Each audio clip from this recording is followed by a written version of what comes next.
Oke, silakan boleh langsung di-share screen ya. Baik, Bu.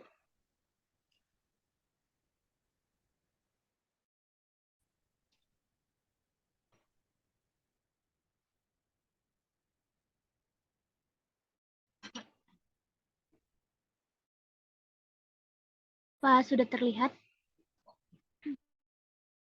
Ya, sudah bisa dilanjutkan maksimal presentasinya 3 menit ya, seperti kemarin. Silahkan. Ya, baik, Bu. Assalamualaikum warahmatullahi wabarakatuh. Selamat siang semuanya. Di sini saya Cahaya Fatimah Triasi dari Pendidikan Matematika 2023B akan menjelaskan ide bisnis saya. Yang pertama, nanti akan ada idenya apa, terus role modelnya siapa, kemungkinan-kemungkinan yang akan terjadi, analisis SWOT, dan yang terakhir ada rancangan bisnisnya. Di sini saya merancang yaitu bisnis kerajinan tangan yang saya beri nama yaitu Priti Pita. Nah, di sini role modelnya yaitu Olivia Helena Mayahana, yang merupakan seorang konten kreator yang sering membagikan proses produksi dari bisnis miliknya, yakni pitamanis.co, di platform TikTok yang kini memiliki 6.000 pengikut dan Instagram sebanyak 17,7 ribu pengikut, di mana ia menawarkan barang dan jasa kustomisasi pita dan aksesoris rambut yang ia buat sendiri. Di sini ada Instagramnya Olivia Helena _m. Kemudian untuk kemungkinan yang dapat terjadi, yang pertama untuk kemungkinan baiknya yaitu model, bahan, dan warna produk dapat dikreasikan atau dikustomisasi sesuai dengan keinginan konsumen. Kemudian target pasar yang luas serta mudah dibuat dan bahan baku mudah didapat. Nah, untuk kemungkinan buruknya yaitu produksi manual atau handmade. Nah, di sini saya memberikan solusi yaitu menggunakan pre-order. Kemudian banyaknya persaingan dengan produk serupa. Solusinya produk harus memiliki ciri khas. Dan yang terakhir ada harga yang kompetitif. Solusinya produk harus sesuai dengan harga. Jadi kualitas produknya sesuai dengan harga dan meningkatkan pelayanan. Untuk analisis SWOT-nya, yang pertama untuk strength-nya yaitu memiliki kemampuan untuk menjahit sederhana, dapat mengkreasikan model, bahan, dan warna agar terlihat menarik dan cantik. Dan yang terakhir yaitu memiliki kemampuan menggambar dan menggunakan aplikasi desain untuk mendesain pesanan dan mempromosikan produk. Untuk weakness-nya yaitu modal terbatas dan saya masih belajar manajemen waktu. Dan yang terakhir pengalaman bisnis di bidang ini belum cukup. Untuk opportunity-nya yaitu produk dapat dikreasikan sesuai keinginan customer. Banyak peminat dari kalangan perempuan dan saya memiliki pengalaman bisnis di bidang lain. Nah, yang terakhir yaitu pemasaran memanfaatkan media sosial. Untuk triknya yaitu banyaknya persaingan produk serupa dan harus terus mengembangkan kreativitas dan inovasi agar produknya ini sesuai dengan perkembangan zaman. Nah, di sini ada rancangan bisnis saya. Yang pertama, background. Dari pengalaman saya sehari-hari dan melihat bagaimana tren di platform TikTok dan Instagram, ternyata aksesoris rambut dan hijab dengan bentuk pita warna-warni sangat digemari di kalangan perempuan, terlebih lagi anak-anak dan remaja. Saya pun memiliki beberapa aksesoris tersebut. Nah, pada saat saya memakainya, beberapa teman saya terlihat tertarik, walaupun kala itu saya membelinya dari luar. Nah, dari pengalaman tersebut, saya tertarik untuk membuat dan mengkreasikan aksesoris pita ini hingga nantinya dapat diperjualbelikan. Kemudian untuk deskripsi produk saya sendiri yaitu namanya Pretty Pita, yaitu aksesoris rambut dan bros. Pretty Pita adalah aksesoris berbentuk pita dengan berbagai model, ukuran, dan warna yang dapat dikreasikan dengan bahan dasar macam-macam pita, renda, serta manik-manik. Aksesoris ini dapat berupa jepitan rambut, ikat rambut, dan bros yang dapat mempercantik rambut dan hijab. Kemudian untuk contoh produknya di sini ada jepitan rambut bentuknya seperti ini, kemudian ada bros yang nanti adanya renda-renda dan ikat rambut.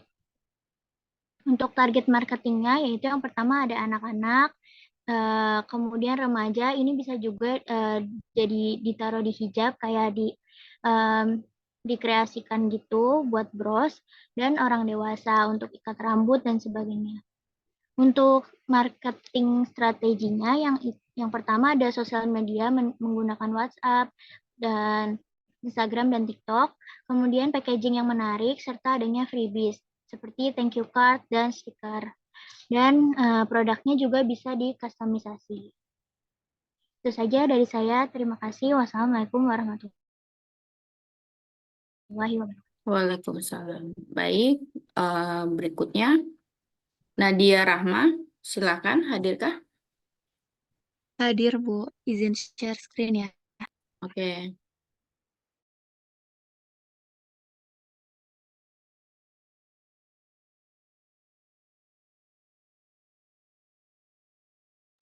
Assalamualaikum warahmatullahi wabarakatuh.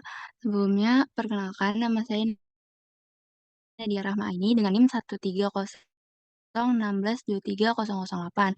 Ini adalah bisnis idea presentation saya. Kemudian yang pertama, ide saya adalah Cute Bit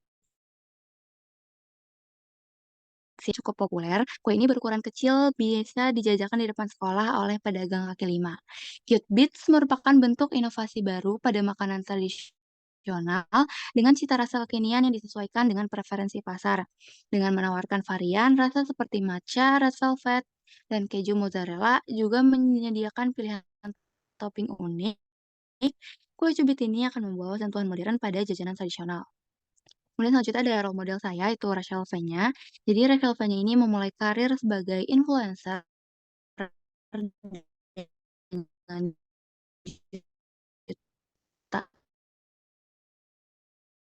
jutaan pengikut di Instagram dan berhasil membangun beberapa bisnis kekuatan media sosial dan branding yang kuat. Rachel sering menggunakan Instagram untuk mempromosikan bangun hubungan yang dekat dengan pelanggan, jejak bisnis personal branding, dan media sosial untuk menarik konsumen.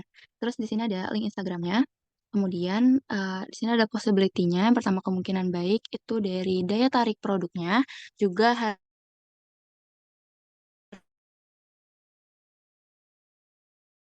harganya yang terjangkau. Tapi kemungkinan buruk dari itu solusinya adalah survei minat konsumen dan kolaborasi dengan media sosial. Terus selanjutnya ada analysis of capabilities and constraint. Yang pertama ada kreativitas, yaitu kemampuan menciptakan variasi topping dan rasa. Terampil mengelola waktu antara kuliah dan bisnis, terutama dalam mengatur produksi dan penjualan. Yang ketiga, komunikasi dan kolaborasi, pandai berkomunikasi dengan baik dan berkolaborasi dalam tim, terutama dalam membangun kemitraan. Constraints-nya itu modal awal yang terbatas. Keterbatasan modal untuk memulai usaha bisa menjadi sebuah tantangan. Selanjutnya di sini adalah bisnis plan saya. Pertama itu ada background-nya. Makanan tradisional Indonesia memiliki tempat di hati masyarakat. Dan kue cubit adalah salah satu camilan favorit yang sudah dikenal luas. Dengan pesatnya perkembangan tren kuliner di kalangan anak muda, terjadi pergeseran preferensi di mana mereka mencari makanan yang tidak hanya enak, tetapi juga unik dan menarik secara anak muda menginginkan camilan yang praktis, terjangkau, dan sesuai dengan gaya hidup mereka yang aktif dan seringkali dibagikan melalui media sosial. Maka hadirnya Cute Bits atau kue cubit kekinian dengan variasi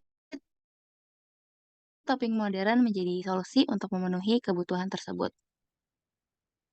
Selanjutnya ada product description-nya, itu kue cubit dengan inovasi rasa dan topping, disesuaikan dengan selera generasi muda. Variasinya seperti red velvet, matcha, coklat, hingga kue cubit sehat berbasis oat atau gandum rendah kalori menjadi pilihan bagi mereka yang peduli kesehatan. Topping-topping kekinian seperti Oreo crumble, marshmallow, keju mozzarella, hingga saus coklat premium akan membuat kue cubit lebih menarik secara visual dan rasa. Selain itu, kue cubit dibuat dalam bentuk mini dinikmati kapan saja. Di sini ada contoh produknya, yang sebelah kiri ada kue cubit red velvet dan keju mozzarella, yang sebelah kanan ada kue cubit matcha dan Oreo. Terus target marketnya sendiri ada remaja atau generasi muda yang aktif di media sosial dan suka mencoba makanan unik dan Instagramable. atau anak-anak masyarakat umum yang sejak lama menyukai kue cubit menemukan varian terbarunya. Ini ada ya market strateginya. Yang pertama melalui media sosial, kedua menggunakan kemasan yang menarik, dan yang terakhir adalah diskon dan juga sekian dari saya. Makasih.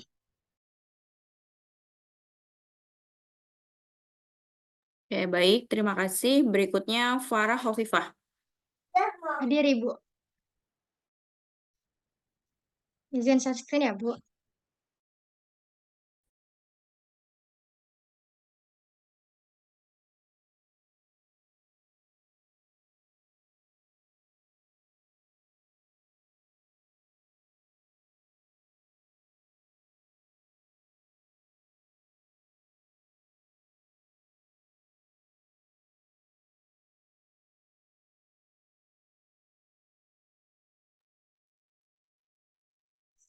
Assalamualaikum warahmatullahi wabarakatuh.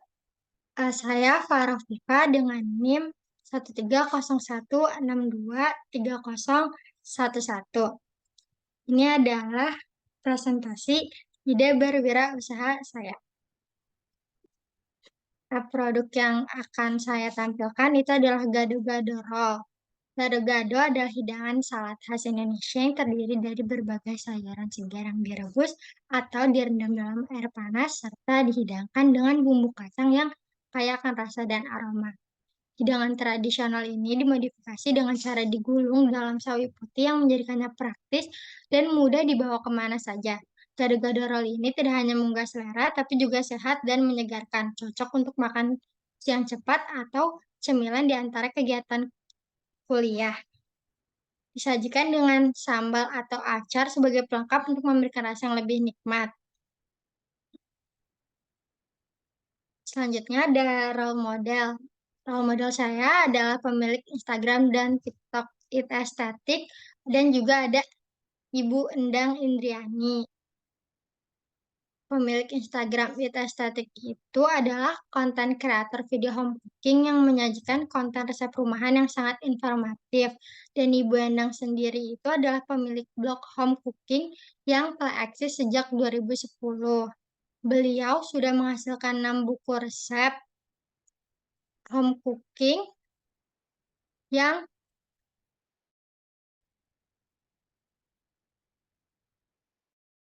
menjadi hobi beliau karena beliau sudah menjadi kebiasaannya memasak membantu ibunya di dapur. Selanjutnya ada kemungkinan berbisnis gado-gado roll. Yang pertama, yang positif, gado-gado roll mudah dibawa dan dimakan di mana saja. Sangat cocok untuk gaya hidup untuk mahasiswa yang sibuk, yang sering makan sambil beraktivitas. Lalu menawarkan produk dengan harga yang terjangkau dapat menarik lebih banyak konsumen, terutama mahasiswa dengan anggaran yang terbatas. Selanjutnya, menawarkan gado-gado dalam bentuk roll memberikan sentuhan modern pada hidangan tradisional, hingga menarik minat konsumen yang ingin mencoba hal baru. Untuk yang negatifnya, selera konsumen dapat berubah sehingga menu yang awalnya populer mungkin nggak selalu diminati di kemudian hari. Penting untuk terus berinovasi. Selanjutnya, meskipun pasarnya mahasiswa, tapi nggak semua mahasiswa itu suka makanan sehat. Terus yang terakhir, membangun brand awareness dan menarik pelanggan baru yang memerlukan usaha yang nggak sedikit, baik secara online maupun offline. Selanjutnya ada kelebihan diri untuk berbisnis. Yang pertama, kemampuan untuk berkomunikasi dengan baik memudahkan dalam membangun hubungan dengan pelanggan. Yang kedua, mampu menghasilkan ide-ide baru dan solusi yang menarik untuk membedakan dari pesaing. Dan yang terakhir, memiliki tekad untuk bekerja keras dan tidak mudah menyerah meskipun menghadapi tantangan.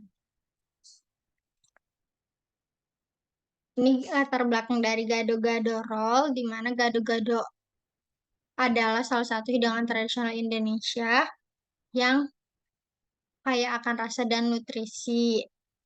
Di sini gado-gadonya disajikan dalam bentuk roll sehingga memberikan sentuhan modern yang menarik.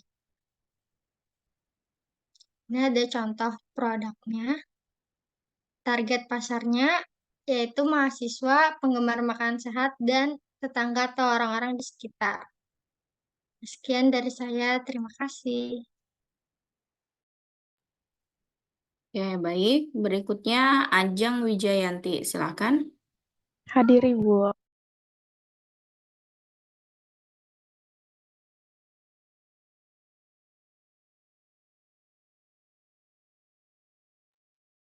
Baik, Assalamualaikum warahmatullahi wabarakatuh. Saya Ajeng Wijayanti dengan NIM 13016230115 presentasikan mengenai ide wirausaha yang saya buat. Jadi role model yang saya pilih itu yang biasa kita kenal itu Chef Renata. Jadi Putih Renata Ratnasari Muluk adalah seorang juru utama masak, koki selebritis, dan restoran berkebangsaan Indonesia. Renata dikenal publik setelah dipercaya menjadi juri dalam kompetisi MasterChef Indonesia season kelima. Saat ini ia menjalani profesinya sebagai koki lepas dan juga konsultan menu. Ia juga mendirikan rumah dining berbasis di Jakarta Selatan yang memberikan layanan private dining. Oke, jadi yang saya buat ini adalah spaghetti Licious Bites. Jadi, spaghetti bolognese merupakan salah satu jenis spaghetti yang menggunakan saus daging. Bolognese sendiri merupakan jenis saus daging yang nikmat yang berasal dari kawasan Bologna di Italia. Sensasi kelezatan spaghetti bolognese didapat saat menikmati saus yang nikmat dengan menyatu spaghetti bolognese yang tiada tertandingi. Jadi, tercetusnya ide ini itu dikarenakan produk makanan yang sudah dikenal masyarakat luas sebagai makanan nikmat untuk bersantai dan juga bercengkrama. Nah, munculnya spaghetti bolognese ini juga membuat rasa spaghetti telah menyatu dengan lidah masyarakat kita. Produk spaghetti bolognese memiliki rasa yang mampu membangkitkan selera dan juga bisa disukai dari anak-anak sampai orang dewasa. Nah, di sini ada kemungkinan berbisnisnya. Untuk positifnya itu cocok di semua kalangan usia, terus juga produk makanannya cukup populer, bahan baku yang tidak sulit ditemukan, serta kemasan produk makanan yang praktis juga mudah dibawa. Selanjutnya, untuk negatifnya itu, produk makanan tidak tahan lama, terus juga persaingan yang cukup ketat, dan perubahan selera konsumen. Nah, untuk kelebihan diri untuk berbisnis, yang pertama, bersedia mengambil resiko yang diperhitungkan untuk mencapai peluang baru. Yang kedua, memiliki pemahaman yang baik tentang industri atau produk makanan yang akan dijual. Yang ketiga, mampu mengatur waktu dengan efisien untuk mencapai target bisnis. Nah, berikut contoh produk makanannya.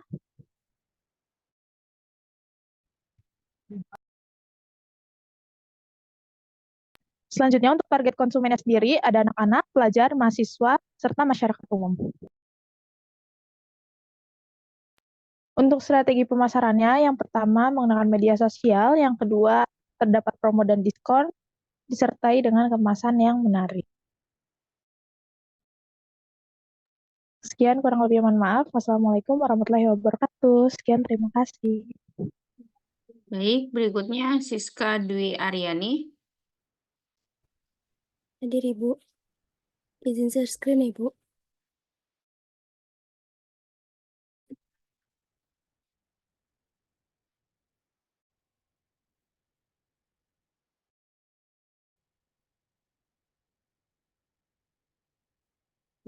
Assalamualaikum warahmatullahi wabarakatuh.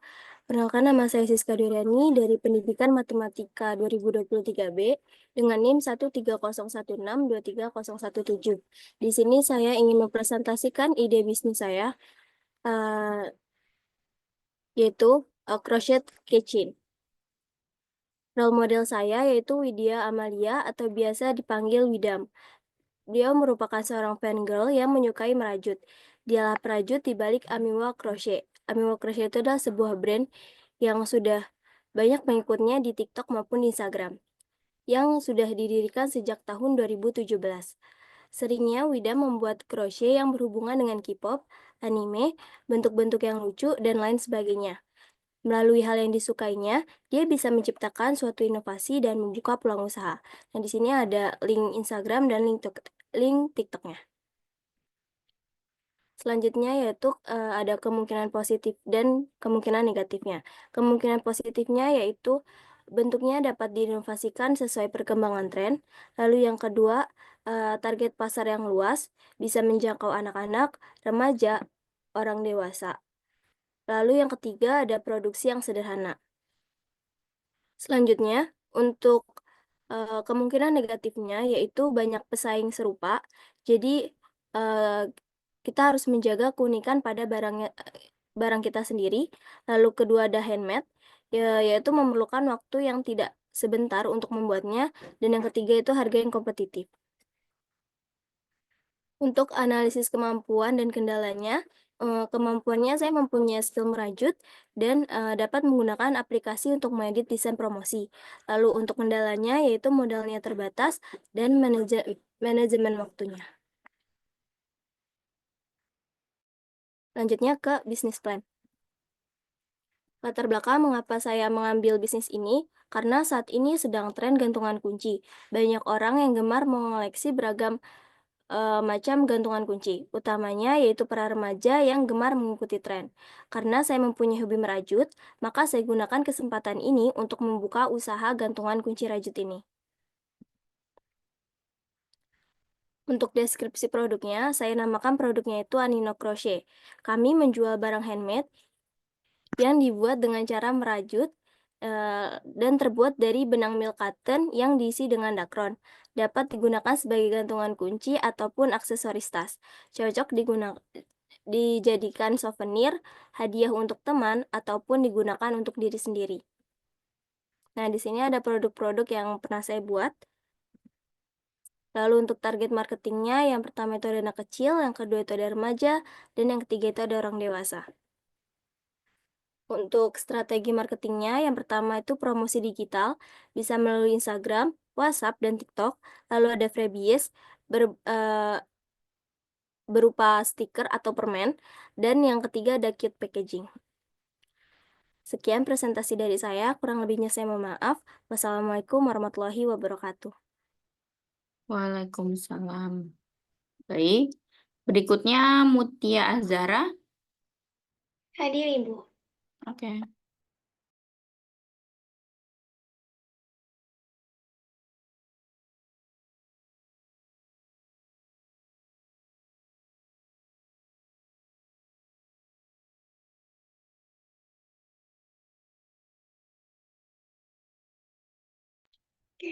Assalamualaikum warahmatullahi wabarakatuh. Selamat siang kepada Ibu Leni, teman-teman, dan kakak-kakak semua. Sebelumnya perkenalkan, nama saya Mutia Azhara dengan NIM 13016230118, dan pada hari ini akan memaparkan ide bisnis yang akan dijalankan ke depannya. Selanjutnya di sini ada ide wirausaha atau ide bisnis yang saya ambil, yaitu handmade crafts atau kerajinan tangan. Selanjutnya di sini ada role model yang saya ambil untuk bisnis ini, yaitu bernama Mahum, seorang crocheter asal Bahrain yang aktif membuat video tutorial merajut di media sosial YouTube, TikTok, dan Instagram. Mahum ini telah merajut selama 2 tahun dan ia juga memiliki blog pribadi sebagai tempat untuk menjual hasil rajutannya. Mahum ini menyukai segala hal tentang kerajinan tangan dan sesuatu yang lucu. Nah, selain aktif membuat konten, Mahum ini juga mengajar di beberapa kursus kerajinan tangan, termasuk merajut untuk anak kecil dan remaja. Selanjutnya di sini ada possibility atau kemungkinan, baik itu yang buruk atau yang baik. Pertama dari yang baik, yang pertama itu bahan baku dari produk ini terjangkau dan mudah didapat. Selanjutnya, produk dapat mengikuti perkembangan tren, dan produk dapat menyesuaikan dengan keinginan konsumen atau custom. Dan yang terakhir, target pemasaran dapat menjangkau banyak kalangan generasi. Nah, kemudian kemungkinan yang buruk atau bad-nya, yang pertama itu adanya pesaing dengan harga yang lebih murah. Di sini solusi yang saya tawarkan yaitu menawarkan bonus beli 2 gratis 1 serta meningkatkan value atau nilai produknya. Selanjutnya, kemungkinan yang kedua yaitu memerlukan waktu produksi yang tidak sebentar. Nah, solusinya itu melakukan sistem penjualan dengan sistem pre-order atau PO.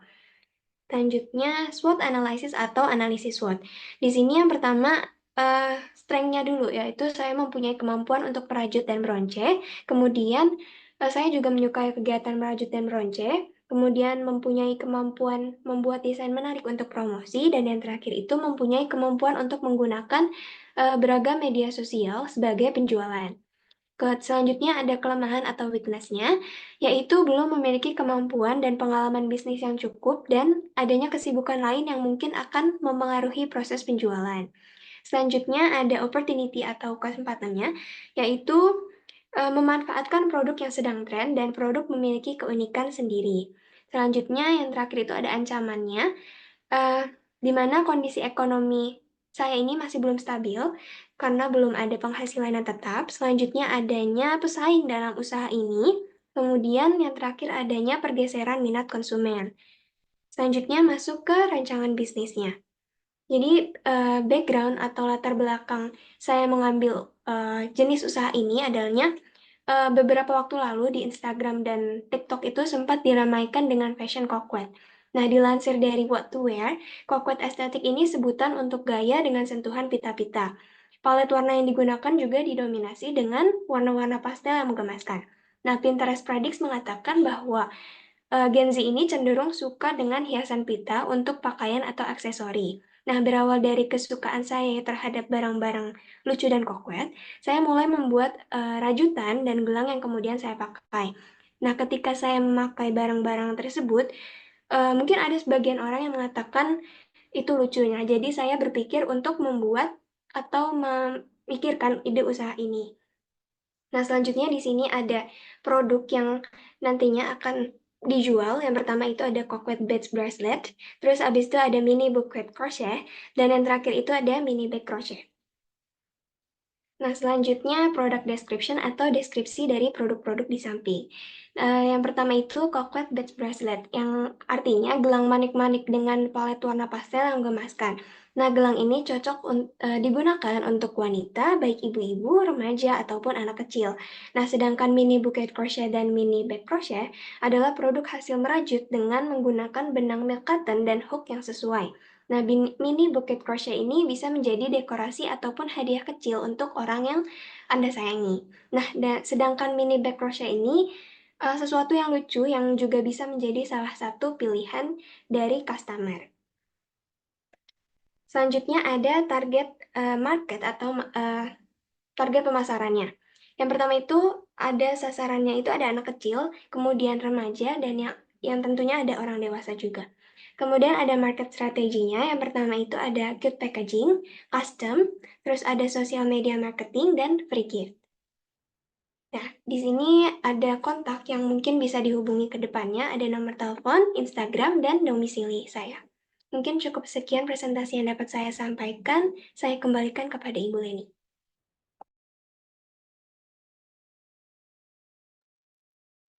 Ya, oke, baik. Berikutnya Alaiza Zakira. Baik, Bu.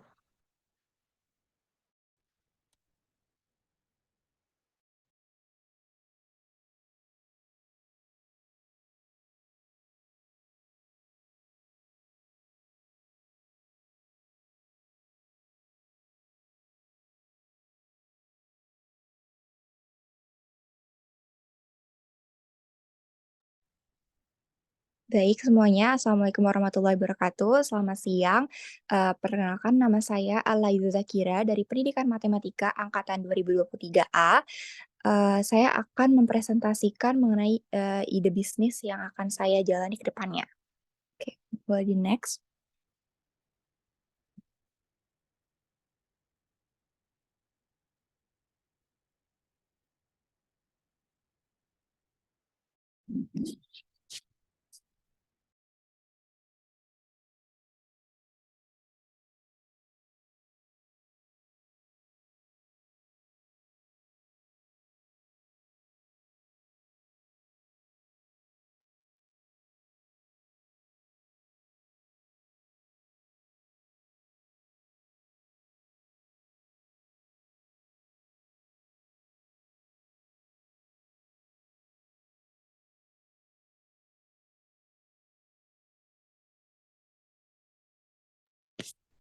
Jadi ide wirausaha yang akan saya buat itu adalah cincin manik-manik dan gantungan kunci dari kawat bulu.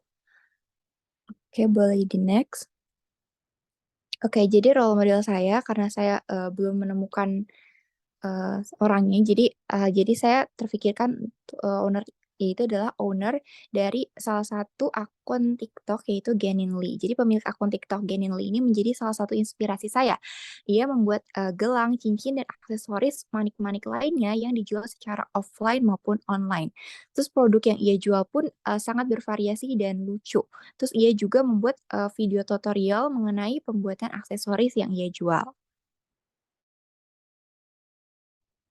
Selanjutnya untuk peluang, yang pertama adalah untuk kemungkinan positifnya. Yang pertama adalah harga murah dan terjangkau. Yang kedua, banyak diminati saat ini ya, khususnya untuk kalangan perempuan. Yang ketiga adalah dapat divariasikan sesuka hati. Yang keempat adalah dapat dibeli dalam jumlah banyak. Dan yang kelima adalah harga produksi yang cukup murah. Untuk kemungkinan negatifnya, yang pertama adalah banyak yang sudah menjual ya. Terus yang kedua adalah perlu banyak inovasi dan variasi, dan yang terakhir adalah perlu adanya perbedaan dengan produk lain. Selanjutnya adalah analisis kemampuan. Yang pertama adalah kemampuan untuk berinovasi mengenai kerajinan tangan yang dibuat. Yang kedua adalah kemampuan mempromosikan barang yang diperjualbelikan. Yang ketiga adalah kemampuan mendesain produk agar terlihat berbeda dari yang lain. Yang keempat adalah kemampuan untuk memberikan kepuasan bagi pelanggan. Dan yang terakhir adalah kemampuan untuk memvariasikan produk menjadi terlihat lebih menarik.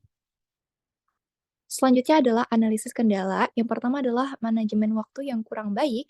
Yang kedua adalah harga yang kompetitif. Dan yang terakhir adalah menurunkan persediaan. Selanjutnya adalah bisnis plan yang kedepannya akan saya jalani. Oke, jadi di sini ada latar belakangnya. Jadi ketika saya meng-scroll Instagram saya melihat banyak sekali perempuan yang menggunakan cincin manik yang lucu. Selain karena harga produksi yang murah, cara pembuatannya pun mudah yang membuat saya tertarik untuk menjadikan cincin manik sebagai produk yang dapat diperjualbelikan. Terus untuk gantungan kunci dari kawat bulu, saya melihat di FYP TikTok saya ada yang membuat kerajinan dari kawat bulu yang sangat lucu dan cantik. Terus pembuatannya juga cukup mudah dan banyak peminat sama seperti cincin manik. Di sini ada deskripsi produk. Jadi, kamu bingung cari barang-barang lucu dan menarik? Tokoku solusinya. Selain lucu dan imut-imut, barang yang ditawarkan pun murah meriah. Ada cincin manik-manik yang bervariasi warnanya, dan ada juga gantungan kunci kawat bulu yang gemesin pokoknya. Oke, boleh di next. Oke, ini ada foto produk. Jadi dari yang sebelah kiri itu gantungan kunci kawat bulu. Terus yang tengah ini cincin manik-manik. Terus yang sebelah kanan yang terakhir itu juga gantungan kunci dari kawat bulu. Terus untuk target pasar ya dimulai dari anak kecil, terus remaja, orang dewasa, dan khususnya itu untuk kaum wanita. Tapi untuk laki-laki juga bisa mungkin untuk diberikan ke seseorang yang spesial gitu. Boleh di next. Dan terakhir adalah strategi pemasaran. Jadi yang pertama adalah pengemasan yang lucu, yang kedua memberikan freebies, dan yang terakhir adalah melakukan pesanan custom. Oke, mungkin sekian dari saya, kurang lebihnya mohon maaf. Terima kasih. Oke, baik. Terima kasih. Berikutnya, Maharani, silahkan. Hadir Ibu, saya izin share screen ya Bu. Oke.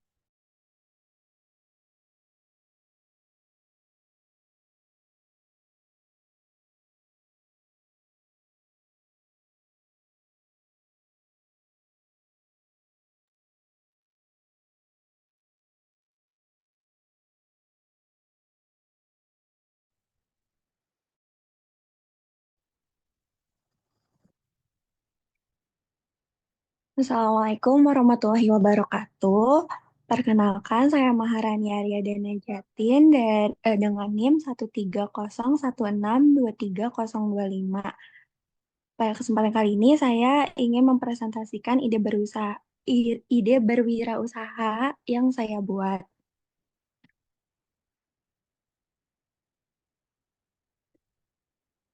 Pertama, ini ada role model saya yaitu Arif Muhammad, di mana Arif Muhammad ini merupakan seorang konten kreator, podcaster, dan entertainer yang sukses di Indonesia.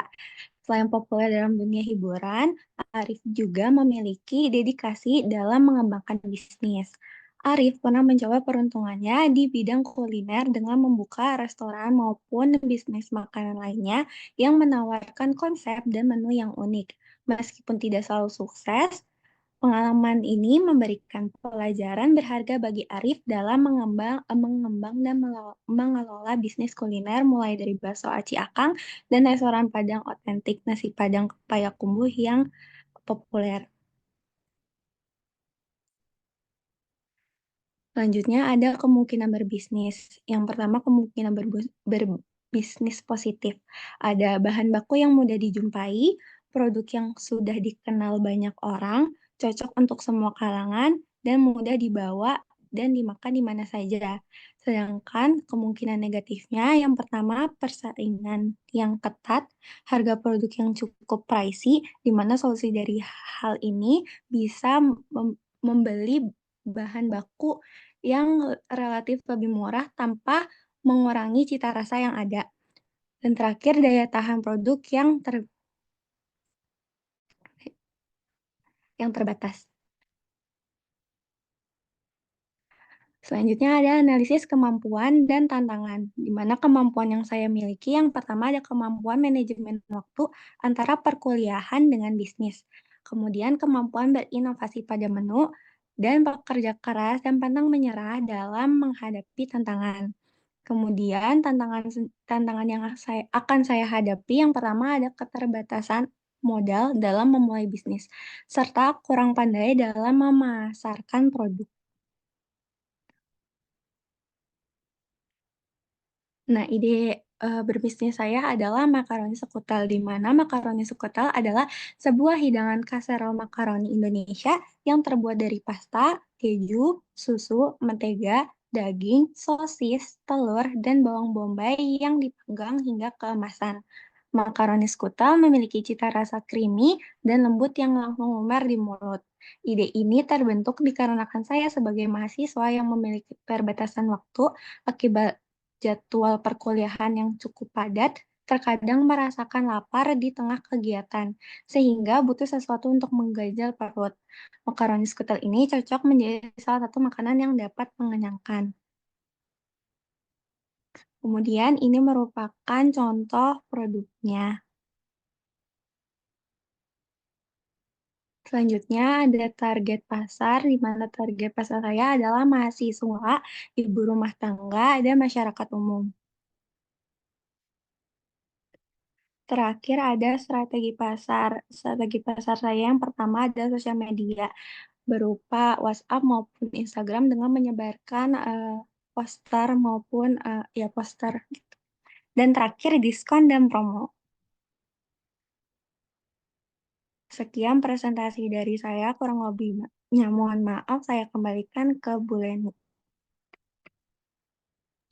Oke, baik. Terima kasih. Berikutnya Fauzan Imam Adil, apakah hadir? Diri Bu, Oke, silahkan. izin share screen ya Bu.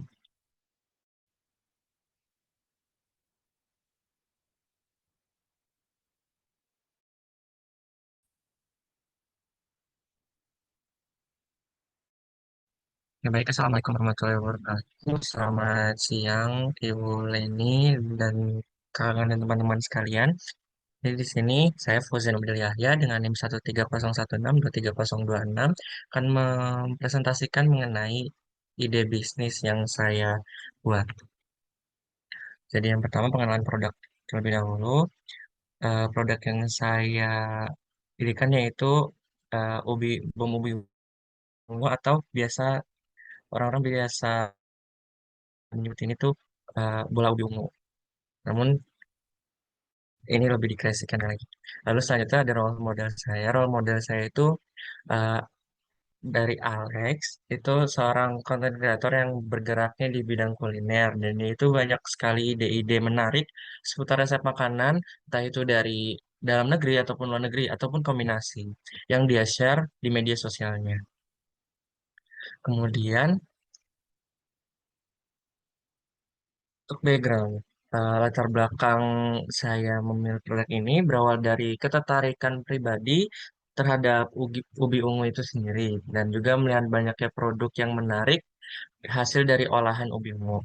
Selanjutnya produk ini juga salah satu produk yang bisa dengan mudah dikreasikan, terkhususnya di bagian isiannya atau filenya. Dan tentunya dilihat dari banyaknya orang-orang yang suka dengan olahan ubi ungu, entah itu dari anak kecil hingga orang dewasa. Lalu ini ada possibility-nya. Pertama yang positif, yaitu target pasar yang luas, bisa kemana aja, lalu bahan-bahan yang mudah ditemukan juga. Bahan dasarnya hanya ubi ungu dan beberapa topping untuk filling.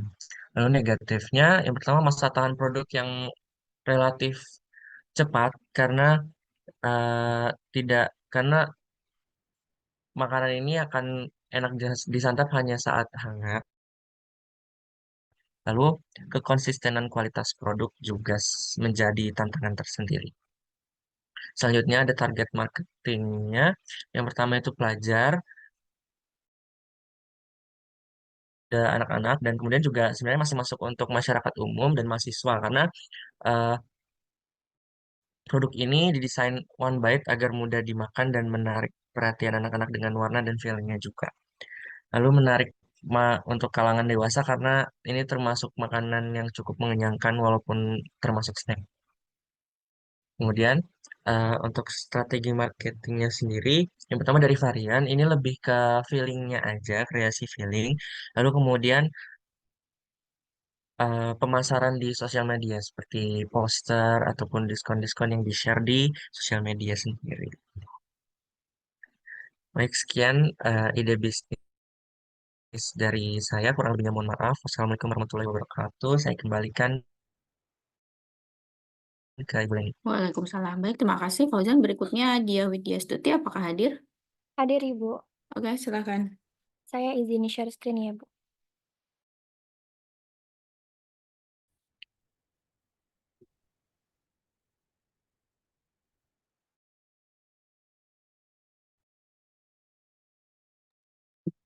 Baik, Assalamualaikum warahmatullahi wabarakatuh. Selamat siang, Bu Leni dan juga teman-teman semua. Saya Dia Widya Stuti, izin untuk memaparkan terkait dengan bisnis Adia yang akan saya jalankan.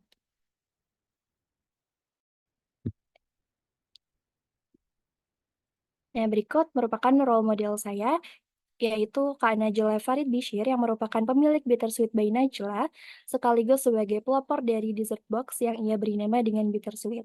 Nah, awal perjalanan bisnisnya bermula dari hobinya memasak dan juga membuat kue. Ketika Kak Najla membeli kue dan menyimpannya di kulkas, ia melihat perubahan pada kue dan ingin mencari solusinya. Nah, mulai dari situlah permasalahan Kak Najla yang membuat Kak Najla memunculkan ide yang kreatif dan juga inovatif dalam pembuatan kue sehingga dapat terus berkembang menjadi bisnis hingga saat ini. Selanjutnya ada possibility yang pertama kemungkinan positifnya yaitu target pasar yang luas, kemudian ada cara pembuatannya tidak terlalu sulit, lalu bahan baku yang relatif mudah didapat, dan produk mudah untuk divariasikan. Sedangkan untuk kemungkinan negatifnya, yang pertama kualitas bahan baku produk. Jadi solusinya itu harus banyak-banyak survei dan juga cermat dalam memilih bahan. Dan selanjutnya, persaingan pasar yang cukup ketat. Jadi solusinya harus melakukan inovasi yang berskala rutin.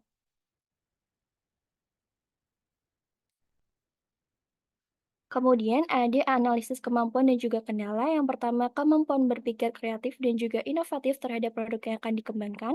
Kedua, kemampuan mengedit sehingga mempermudah dalam membuat konten promosi yang menarik. Ketiga, sangat menerima kritik dan saran untuk memaksimalkan inovasi pada produk. Dan yang keempat, kendalanya itu terdapat pada modal dan juga waktu yang terbatas. Berikut merupakan latar belakang tercetusnya ide bisnis ini. Itu bermula dari berkembangnya tren makanan ringan yang semakin populer di Indonesia, khususnya di Jakarta. Nah, makanan berbahan dasar pisang telah menjadi favorit karena cita rasanya yang menarik dan juga teksturnya yang lembut. Nah, pisang sebagai buah lokal yang kaya gizi menjadi bahan dasar yang menarik untuk diolah menjadi snack inovatif. Nah, banana nugget hadir sebagai salah satu varian kreatif dari olahan pisang yang menggabungkan tekstur yang renyah di luar dan lembut di dalam. Berikut merupakan produk yang akan saya buat, yaitu banana nugget dengan tagline lembut di dalam, renyah di luar. Yang selanjutnya ada target marketnya, mulai dari anak-anak, kemudian pelajar, hingga masyarakat umum. Dan yang terakhir ada market strateginya, saya bisa memulai dengan menggunakan media sosial, kemudian adanya paket yang bisa di-custom, lalu menggunakan kemasan yang menarik, dan juga terakhir adanya diskon dan juga promo. Mungkin itu aja yang bisa saya sampaikan, kurangnya mau dimaafkan, terima kasih. Saya kembalikan kepada Bu Leni. Oke, baik, terima kasih. Berikutnya Yudit, apakah hadir? Hadir, Ibu.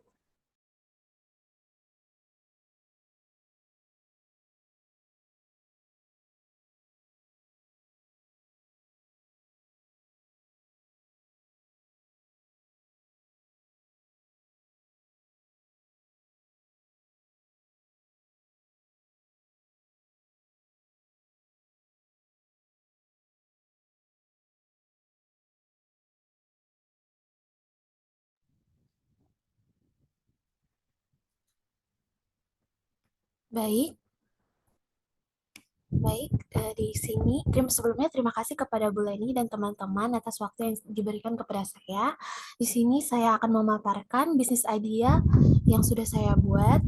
Sebelumnya perkenalkan saya Yudit Kartini dengan NIM 13016230046. Di sini bisnis idea yang akan saya jalanin itu adalah brownies pudding.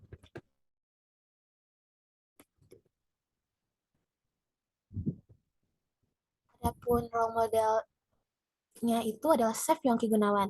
Beliau merupakan seorang ahli dalam dunia pastry Indonesia dan memiliki banyak pengalaman sehingga ia dikenal sebagai ahli kue yang sangat kreatif dan inovatif. Beliau juga sering membagi ide kreatifnya dan cara bermasak pada akun YouTube, TikTok, dan media sosial lainnya. Chef Gunawan juga memiliki banyak pengalaman tentang memulai bisnis kuliner. Ia juga menciptakan buku yang berisi banyak resep dan tips yang bermanfaat dalam pembuatan kue. Untuk kemungkinan positifnya itu dalam bisnis ini minat pasar yang tinggi, variasi produk antara brownies dan puding dengan aneka topping, mudah diproduksi, modal yang cukup terjangkau. Untuk kemungkinan negatifnya itu persaingan yang tinggi, kualitas dari bahan baku, standarisasi rasa, dan daya tahan produk. Untuk kemungkinan negatif ini mungkin dapat dicari jalan keluarnya dengan mencari bahan baku yang sesuai dengan ketahanan produknya yang sesuai. Untuk analisis capabilities dan constraints-nya itu, untuk capabilities-nya sendiri itu saya dapat mengembangkan ide dan inovasi untuk menarik minat konsumen. Saya juga memiliki kemampuan dalam menggunakan alat-alat yang diperlukan untuk membuat brownies pudding itu. Yang ketiga, mampu dalam membuat konten untuk pemasaran. Yang keempat, mampu menerima pendapat, kritik, dan saran dari konsumen. Dan yang terakhir adalah modal yang dibutuhkan dalam bisnis ini sangat terjangkau untuk skala yang kecil. Untuk kendala sendiri, waktu yang terbatas. Yang kedua, modal dalam skala besar masih dikategorikan masih kurang. Dan yang terakhir, tantangan dalam pendistribusian produk untuk menjangkau pasar yang lebih luas.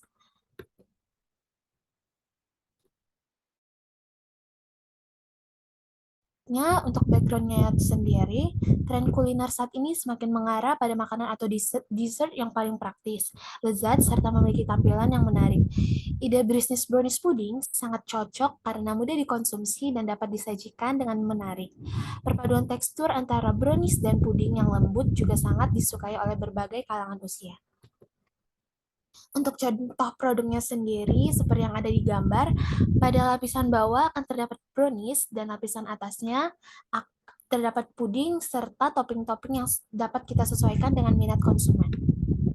Selanjutnya ada target market.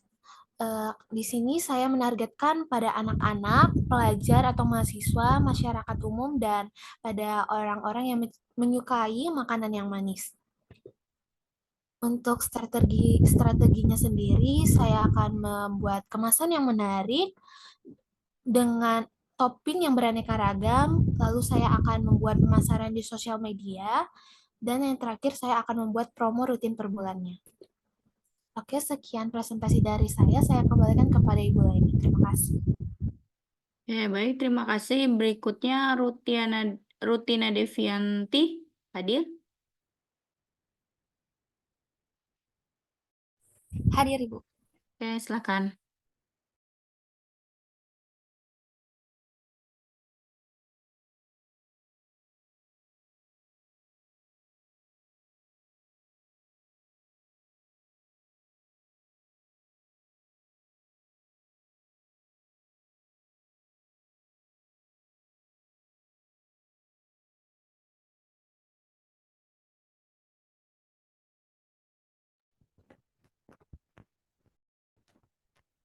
Terima kasih Bu Leni untuk kesempatannya. Saya Rutina Devianti dengan NIM 13016235050 ingin memaparkan ide usaha saya. Ide bisnis saya itu menjual makanan berupa kue kering dengan sebutan kue ketawa. Dengan inovasi rasa bervariasi seperti rasa pandan, durian, ataupun kopi khas Medan. Untuk role model saya itu adalah Pavlova yang merupakan seorang YouTuber. Beliau sering membuat video masak cemilan dan mempermudah semua pemula untuk belajar masak. Dia sering membuat video pendek sekitar 3-5 menit untuk mempermudah possibility dari positifnya yaitu minat kepada makanan tradisional, produk unik dengan pembawaan positif, modal awal yang relatif kecil, serta pasar yang fleksibel. Untuk possibility negatifnya itu persaingan yang ketat, keterbatasan daya tahan produk, dan sulit menarik pelanggan baru. Untuk analysis of capabilities dan constraints-nya yaitu saya senang mencoba hal baru dan berbeda, mau berinovasi dan bertekad kuat, tetapi khawatir sulit mengatur waktu. Latar belakang untuk ide bisnis ini yaitu ide bisnis ini muncul karena masih banyak orang yang belum mengenal kue ini. Kue ketawa adalah salah satu kuliner khas Medan yang memiliki sejarah panjang dan dikenal karena bentuknya yang unik serta teksturnya yang renyah di luar tetapi lembut di dalam. Saya bertujuan untuk memperkenalkan kue tradisional khas Medan ini kepada masyarakat yang lebih luas. Kue ketawa dengan teksturnya dan rasa manis sangat cocok sebagai cemilan sehari-hari. Untuk target pasar dari saya itu anak sekolah, mahasiswa, mahasiswi, ibu muda, dan pekerja. Milenial dan pecinta kuliner yang suka mencoba rasa baru, dan juga tetangga dan warung di dekat rumah saya. Untuk strategi pasar yang saya gunakan yaitu menggunakan platform media sosial seperti Instagram atau TikTok untuk menampilkan varian rasa unik dan testimoni pelanggan. Saya akan mengiklankan di grup hobi baking, grup orang tua dan tetangga, dan juga membuat konten video teaser di YouTube atau Instagram, serta menawarkan diskon untuk pembeli pertama.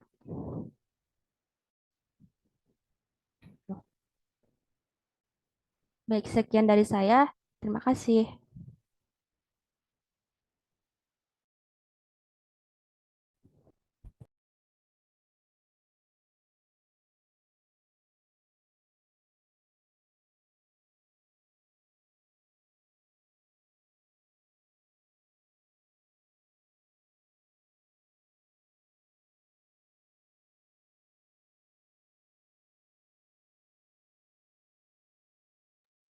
Oke.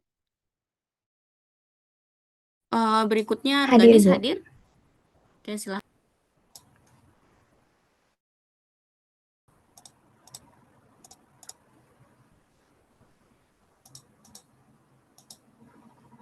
Baik, Assalamualaikum warahmatullahi wabarakatuh. Selamat siang semuanya. Perkenalkan, saya Rangganis Kamelia dari Pendidikan Matematika Angkatan 2023. Di sini saya akan menjelaskan ide bisnis saya. Untuk role modelnya, yaitu adalah Ibu Sumi Wilujeng yang merupakan pendiri Brownies Amanda.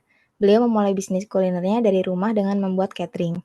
Berawal dari eksperimen dengan resep brownies, ia berhasil menciptakan rasa brownies yang unik dan disukai oleh banyak orang. Melihat potensi pasar yang besar, Ibu Sumi dan keluarga memutuskan untuk mengembangkan bisnis brownies kukus ini secara mandiri dengan merek Amanda. Kemudian untuk kemungkinan-kemungkinan, yang pertama untuk kemungkinan positif adalah target pasar yang luas, kemudian produk yang mudah dikemas dan juga untuk dijual, Dan yang terakhir adalah bahan baku yang mudah ditemukan. Untuk kemungkinan negatifnya, yang pertama persaingan yang ketat, kemudian tantangan untuk menjaga konsistensi produk, dan yang terakhir adalah keterbatasan daya tahan produk.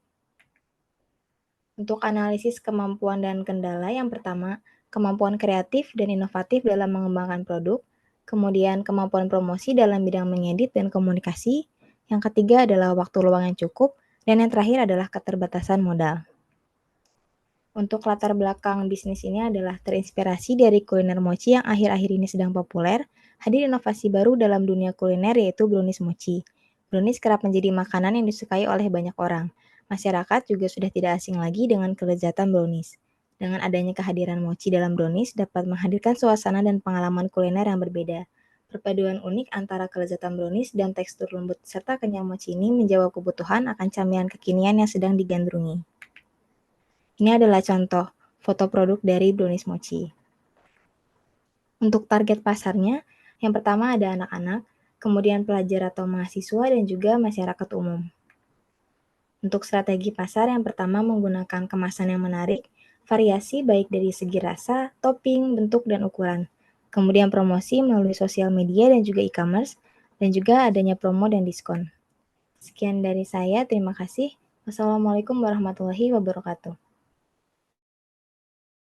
Waalaikumsalam. Berikutnya Cynthia, silakan. Baik, Bu.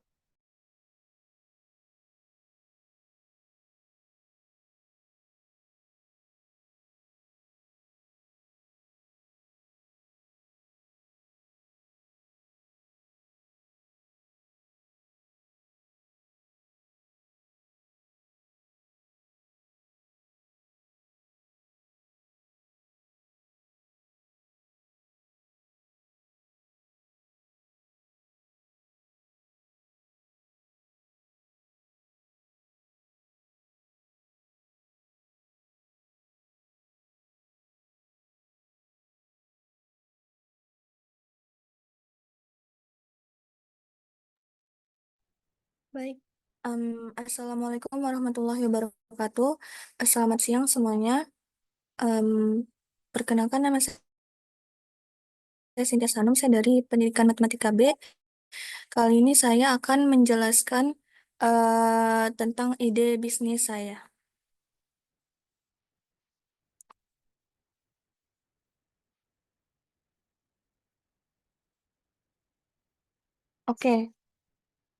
Oke, jadi eh, ide bisnis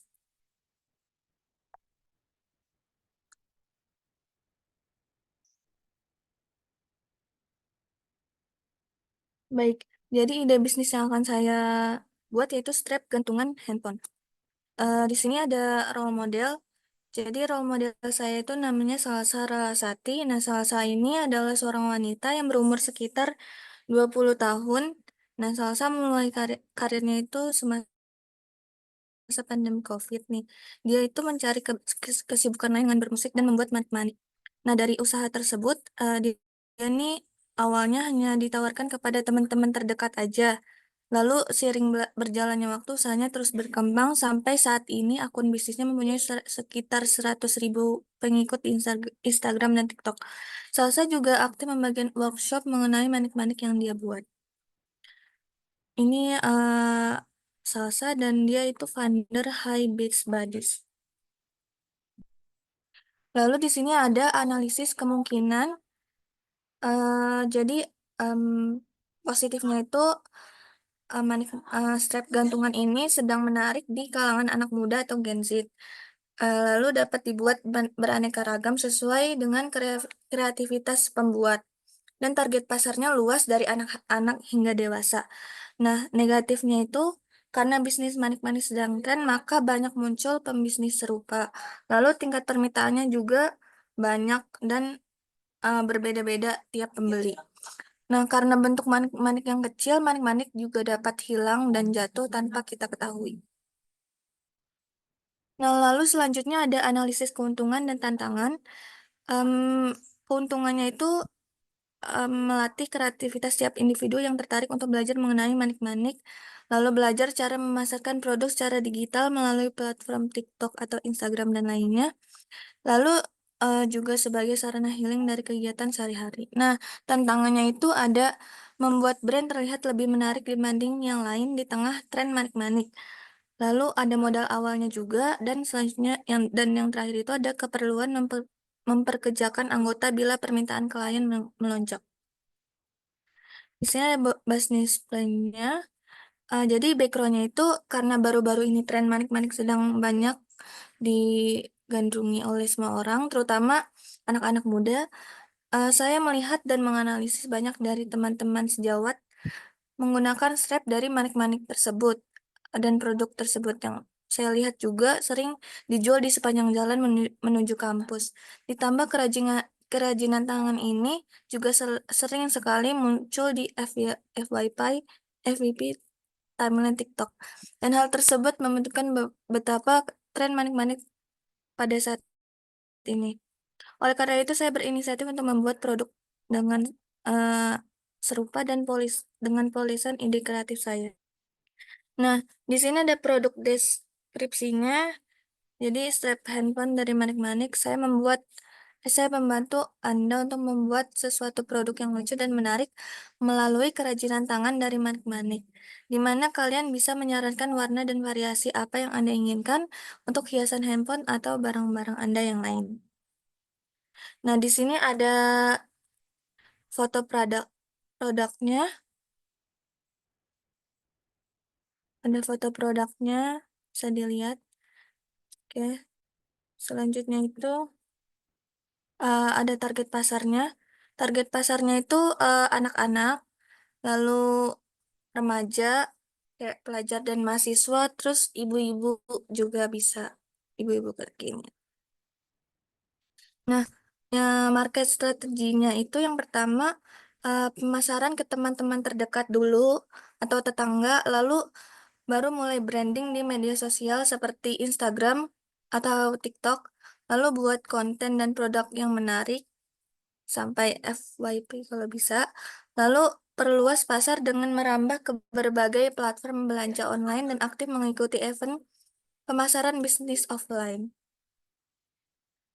Baik, mungkin itu saja yang dapat saya sampaikan.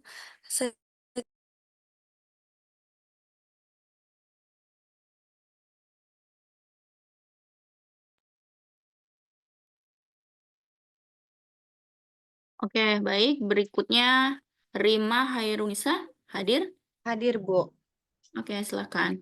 Izin share screen ya, Bu.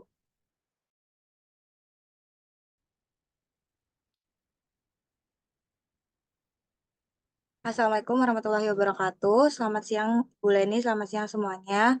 Perkenalkan, saya Rima Khairunisa dengan NIM 13016230075 dari Pendidikan Matematika Angkatan 2023A. Berikut adalah ide berwirausaha saya.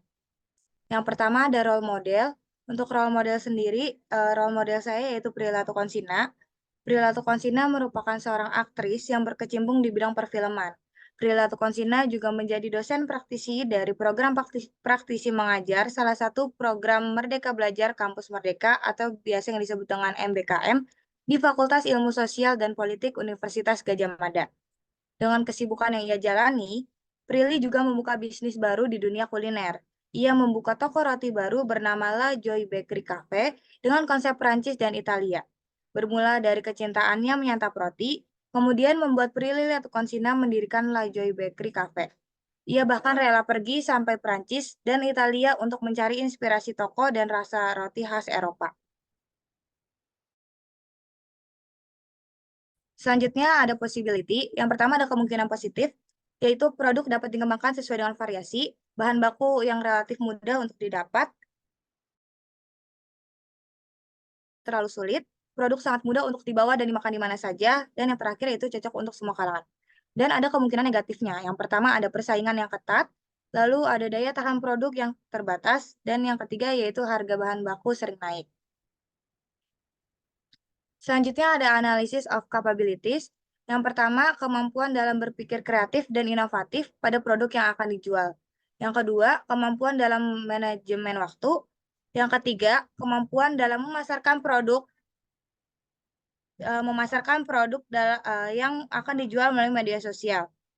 Yang keempat, sangat menerima kritik dan saran untuk memaksimalkan inovasi pada produk. Selanjutnya ada background. Terbentuknya ide ini bermula ketika saya sebagai mahasiswa yang memiliki kesibukan yang padat, seringkali lupa untuk sekedar sarapan. Banyak orang yang mencari makanan yang praktis dan mengenyangkan. Nasi cokot ini hadir sebagai makanan yang praktis dan mengenyangkan karena nasi cokot ini terdiri dari nasi dan lauk pendamping yang variatif dan sangat mudah untuk dimakan kapan dan di mana saja. Selanjutnya ada deskripsi produknya, yaitu nasi cokot. Nasi cokot adalah nasi yang berbentuk seperti burger yang disajikan dengan berbagai lauk pendamping. Biasanya, lauk tersebut terdiri dari sayur seperti selada, sambal, dan protein seperti ayam, ikan, ataupun tempe. Nasi cokot mirip dengan makanan khas Jepang, yaitu onigiri. Bedanya, nasi cokot berisikan lauk pendamping khas Indonesia seperti ayam suwir, orek tempe, dan ikan tongkol suwir. Nasi cokot ini sangat praktis dan mudah dibawa dan dimakan di mana saja. Selanjutnya ada contoh produknya. Berikut adalah contoh produknya. Lalu ada target pasar, yaitu pelajar, pekerja, dan masyarakat umum. Dan yang terakhir ada strategi pasar. Yang pertama, membuat kemasan yang menarik. Yang kedua, membuat varian isi yang lebih variatif. Yang ketiga, melakukan promosi secara digital melalui media sosial. Dan yang terakhir, memberikan diskon dan promo. Sekian pemaparan dari saya, kurang lebihnya mohon maaf. Wassalamualaikum warahmatullahi wabarakatuh. Saya kembalikan kepada Bu Leni. Waalaikumsalam. Baik, terima kasih Rima. Berikutnya Adinda Queen Berliana dari UNM. Sudah, Ibu. Silakan. Baik, saya izin share screen.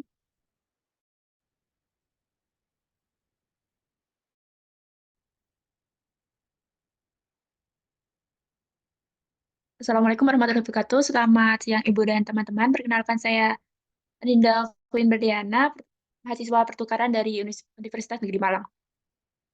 Oke. Untuk tema bisnis saya yaitu dessert. Role modelnya yaitu Najla Basir yang terkenal dengan produknya yaitu Bittersweet by Najla.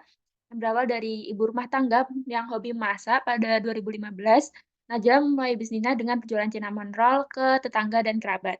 Setelah bisnisnya berjalan 4 bulan, Najla mengambil kursus bakery di Singapura dan Malaysia untuk mendapat ilmu lebih tentang kue. Hingga sekarang, Najla telah mengembangkan bisnisnya berupa snack talk, dessert berdasarkan permintaan dan juga kelas masak selain Bittersweet. Untuk analisisnya, dari kelebihannya yaitu dapat bertahan lama karena Najla ini dapat membuat berbagai rasa sesuai permintaan atau yang lagi tren di pasaran. Kemudian menyediakan berbagai pilihan media pemesanan dan marketing yang bagus. Contohnya melalui Instagram. Tentunya kelemahannya yaitu mulai banyak pesaing. Untuk rencana bisnis saya yaitu artisan puding, yaitu puding dengan berbagai pilihan bentuk, rasa, dan varian. Puding ini tercipta atau terinspirasi dari donat artisan. Contoh-contoh macamnya yaitu ada puding susu, puding mini, dan juga puding buah. Selain itu juga dapat berupa puding yang dihias atau toppingnya itu es krim. Untuk sasaran konsumennya yaitu penikmat makanan manis, seseorang yang ingin menikmati dessert tapi tidak suka terlalu manis karena rencananya saya juga ada puding jagung yang tidak terlalu manis. Kemudian ada seseorang yang mencari pengganti kue tart. Biasanya ada mungkin ibu-ibu yang tidak suka kue tapi anaknya itu menginginkan untuk merayakan ulang tahun ibunya. Jadi ini bisa sebagai pengganti. Ini ada seseorang yang sedang mencari kue untuk hajatan. Sebagai contoh yang puding mini tadi. Untuk strateginya yaitu yang pertama ada konten foto dan video. Hal ini memperkenalkan produk dengan membuat foto dan video serta disebarkan melalui media sosial. Ini ada tester yaitu memberikan tester kepada kenalan. Ini dimulai ketika membuka awal usaha. Kemudian ada diskon yaitu memberikan diskon untuk beberapa pembeli pertama. Untuk kelebihannya yaitu Saya biasa membuat puding dan tersedia tempat produksi di Jakarta ini maupun nantinya di Malang ataupun di rumah. Untuk kekurangannya yaitu mencari tempat pembelian bahan baku dan membutuhkan modal untuk membeli peralatan, misalnya cetakan puding. Jika hal ini nantinya akan produksi di Jakarta sendiri, saya kurang tahu tempat-tempat pembelian bahan baku sehingga dibutuhkan riset. Dan juga kurangnya yang lainnya yaitu baru pertama membuat usaha. Mungkin sekian dari saya. Terima kasih. Jika ada kritik, saran, atau masukan, dapat menghubungi saya melalui nomor ataupun email yang tertera. Terima kasih. Saya kembalikan ke Ibu Leni. Wassalamualaikum warahmatullahi wabarakatuh. Waalaikumsalam. Baik, terima kasih ya Dinda. Berikutnya Uswatun Hasanah dari UNM. Apakah sudah ada?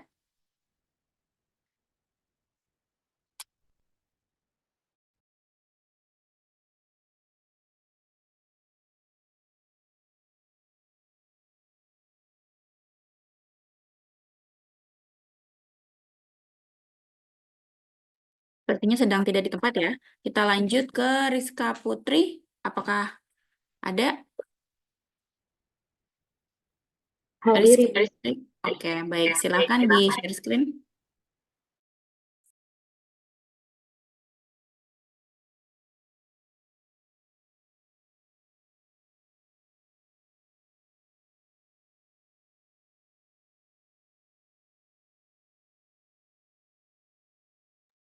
Baik, Assalamualaikum warahmatullahi wabarakatuh. Selamat siang Ibu Leni dan teman-teman semua. Perkenalkan, nama saya Rizka Putri Prameswari, mahasiswa pertukaran dari Universitas Negeri Malang. Di sini saya akan menjelaskan tentang ide bisnis yang saya buat. Kemudian yang pertama, tema ide bisnis saya adalah dessert. Role modelnya yaitu Ruben Onsu, di mana dia itu adalah seorang selebriti dan pengusaha yang dikenal dalam industri hiburan Indonesia. Ia memulai karir sebagai presenter, aktor, dan juga komedian sebelum terjun ke dunia bisnis kuliner. Nah, Ruben ini dikenal karena kepribadiannya yang ramah dan humoris, membuatnya populer di kalangan masyarakat. Nah, Ruben itu memulai bisnis kulinernya dengan mendirikan Geprek Bensu pada 2017.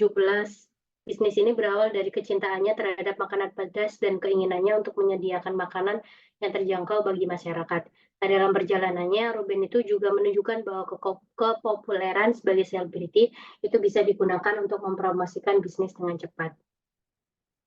Analisis SWOT-nya yaitu pada kekuatan yaitu produk yang menarik dan unik, potensi pasar luas, menambah variasi menu dan inovasi produk, kemudian biaya produksi relatif terjangkau dan juga fleksibilitas dalam skala bisnis.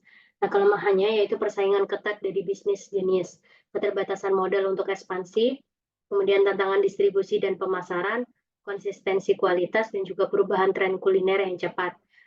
Membuat inovasi itu harus terus dilakukan.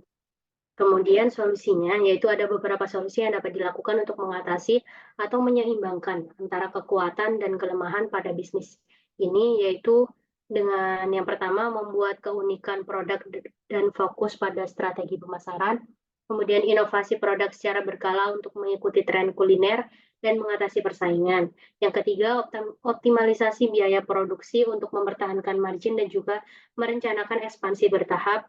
Yang keempat yaitu memanfaatkan platform digital untuk memperluas jangkauan pasar dan memperluas distribusi. Kemudian yang kelima, membuat dan menerapkan SOP yang konsisten untuk menjaga kualitas produk. Yang keenam yaitu memperluas target konsumen dengan menjangkau kelompok-kelompok yang berbeda dari yang biasa dilayani seperti orang yang vegetarian atau orang diet. Kemudian analisis kemampuan dan kendala diri. Kemampuannya yaitu memanajemen bisnis, fleksibilitas dan adaptasi, kreativitas dalam inovasi produk, kemampuan pemasaran. Kendalanya yaitu pengelolaan waktu, keterbatasan modal, keterbatasan pengalaman di bidang kuliner, dan juga pengetahuan teknologi pemasaran. Nah, rencana bisnis saya yaitu pada latar belakang yaitu menjelang berbagai kesempatan seperti acara keluarga, perayaan kecil atau sekedar waktu bersantai, camilan obola ubi itu dengan topping menjadi pilihan populer karena rasanya itu unik dan tampilannya itu yang menarik. Kombinasi ubi sebagai bahan tradisional dengan tambahan topping modern seperti coklat, keju, matcha, marshmallow, Oreo, dan juga beberapa topping lain yang memberikan daya tarik tersendiri bagi konsumen. Nah, bisnis bola ubi Delight itu seringkali menarik perhatian berbagai kalangan, anak kecil, anak muda, hingga orang tua, karena mudah diakses dan cocok dinikmati di berbagai situasi. Nah, meski sederhana, bola ubi dengan topping itu menawarkan nikmat dalam inovasi rasa dan penyajian, menjadikannya camilan kekinian yang dapat dinikmati kamar saja, baik di hari biasa maupun dalam menu perayaan tertentu. Nah, deskripsi produknya yaitu namanya adalah bola ubi Delight. Kenapa namanya itu bola ubi Delight? Karena Delight itu mengartikan kebahagiaan atau pengalaman menyenangkan yang dalam hal ini adalah adanya berbagai topping untuk bola ubi yang dapat meningkatkan rasa dan variasi, sehingga pelanggan itu dapat menikmati pengalaman dan lebih menyenangkan sesuai dengan selera mereka. Gitu. Nah, kami menyediakan camilan bola ubi yang renyah di luar, lembut di dalam, dipadukan dengan berbagai pilihan topping yang menggugah selera. Dengan bahan alami berkualitas, bola ubi kami itu juga cocok untuk menemani segala jenis acara, mulai dari pesta hingga acara santai bersama keluarga. Terus kami juga membantu mewujudkan keinginan dalam memilih topping yang sesuai seperti coklat, lele, keju parut, dan lain sebagainya. Nah, setiap produk itu dapat dipersonalisasikan sesuai dengan selera mereka. Kemudian ini adalah contoh foto untuk produknya. Kemudian targetnya adalah pelajar atau mahasiswa, keluarga atau orang tua, pecinta kuliner atau wisatawan, penggemar makanan sehat, pelanggan acara atau event. Kemudian strategi pemasarannya yaitu memberikan promo dan diskon, kemudian melalui sosial media juga ada kolaborasi, dan juga menyediakan layanan pengiriman. Baik, itu saja yang dapat saya sampaikan, kurang lebihnya mohon maaf. Saya kembalikan ke Bu Leni.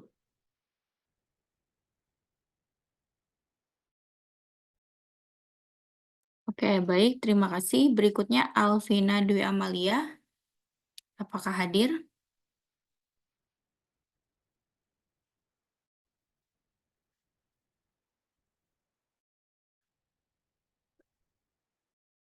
Tidak ada ya. Lanjut, kita terakhir Muhammad Rizky Akbar.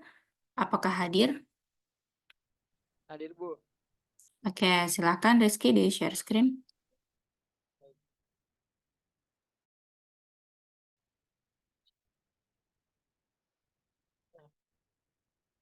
Assalamualaikum warahmatullahi wabarakatuh. Perkenalkan, nama saya Muhammad Rizky Akbar. Jadi di sini dapat ide rencana bisnis saya yang mana saya masih asal buat penamaan judulnya. Jadi ABHK motonya dapat menyediakan kebutuhan kalian. Nah, jadi aplikasi ini itu memiliki tujuan memfasilitasi masyarakat, khususnya mahasiswa atau siswa dalam memenuhi kebutuhan atau keinginan dengan transaksi yang sesuai.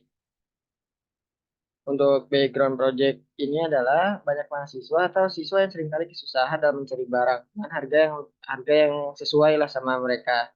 Seperti dan mereka tuh kadang suka ada kendala lain kayak ada kegiatan lain sehingga membutuhkan jasa yang dapat membantu mahasiswa atau siswa dalam memenuhi kebutuhannya dan dapat membantu dalam mengatur keuangan dengan sistematis.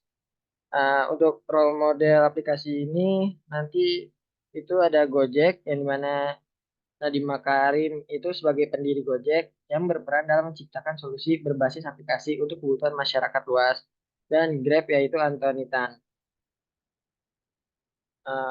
Jadi nanti dalam aplikasi ini nanti bakal ada jasa tukaran, pencatatan pengeluaran yang dimana jasa tersendiri itu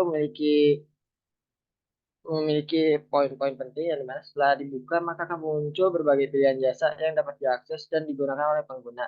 Sedangkan pertukaran nanti pada saat diakses dapat memberikan pilihan tukar, jual, dan beli yang dapat dipilih oleh pengguna. Dan terakhir pencatatan pengeluaran yang dimana nanti ini akan mengarah pada sistem yang akan mencatat langsung pemasukan dan pengeluaran yang dikeluarkan. Dan jika mendapatkan kesempatan, mungkin ini bisa berkembang jadi skala nasional yang dapat kerjasama oleh brand besar. Jadi nanti jasanya mungkin ada penyewaan peralatan kos-kosan, sewa pakaian dan aksesoris untuk event-event yang ada di kampus, Dan mungkin ada jasa pindahan, ada jasa print on demand juga, dan ada jasa laundry. Untuk pertukaran nanti pengguna bisa menjual dan bisa langsung dibeli oleh pemilik aplikasi ataupun pengguna yang lain. Selanjutnya ada pengguna bisa membeli secara langsung dari pemilik aplikasi. Ini harusnya pengguna bisa membeli secara langsung dari pengguna yang lain. Ataupun pengguna bisa melakukan barter kepada pengguna yang lain. Dan untuk akses pencatatan pengeluaran, yaitu dapat memberikan akses agar dapat melihat histori aliran dana dan dapat diberikan grafiknya. Untuk nilai positif dan negatifnya, untuk positifnya mungkin fleksibilitas layanannya itu bagus, potensi perkembangan ke skala nasional, solusi untuk mahasiswa yang sibuk, fokus pada pengelola keuangan, target pasarnya spesifik lebih ke arah mahasiswa dan siswa. Dan untuk negatifnya mungkin persaingan ketat dengan platform yang besar, keterbatasan pasar, kendala keamanan dan kepercayaan. Soalnya ini hitungannya aplikasi terbaru. Selanjutnya ada ketergantungan pada skala pengguna, dan terakhir ada kebutuhan modal dan pengembangan yang sangat tinggi. Selanjutnya ada kendala dan solusi. Untuk kendalanya seperti persaingan dengan platform lain, mungkin solusinya aplikasi ini harus memiliki fitur pembeda yang unik supaya menjadi ciri khas, seperti pencatatan pengeluaran yang lebih terintegrasi dan penawaran layanan jasa yang lebih spesifik dan relevan dengan kebutuhan mahasiswa. Selanjutnya ada pendanaan dan pengembangan infrastruktur. Mungkin solusinya yaitu mencari investor atau menjalin kerjasama dengan brand besar untuk mempercepat pengembangan dan memaksimalkan keuntungan dari kerjasama tersebut. Selanjutnya tentang kepercayaan pengguna, mungkin membuat sistem penilaian atau rating bagi pengguna dan transaksi, serta memberikan garansi ya secara aman, misalnya melalui escrow service. Terima kasih, sudah Bu, itu aja. Ya, oke, baik. Terima kasih, Rizky. Tadi yang terlewat ada 2 ya, Uswatun dan Alvina. Apakah sudah hadir atau belum? Sudah Ibu Alvina sama Uswat. Oke, ini siapa? Alvina dulu deh, silakan.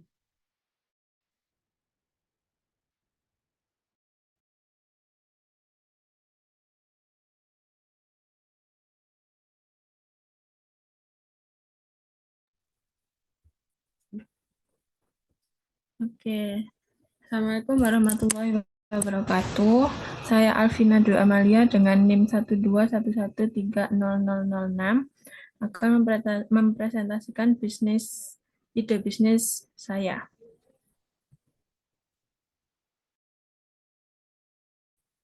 Jadi tema ide bisnis yang saya ambil itu ada dessert. Untuk role modelnya, ini ada Sasfir atau Vira Assegaf, merupakan salah satu influencer sekaligus fotografer yang sering membuat konten fashion dan beauty di akun Instagram dan TikTok pribadi miliknya. Sasfir memiliki bisnis brand dan clothing dengan gaya minimalis dan casual bernama Lavie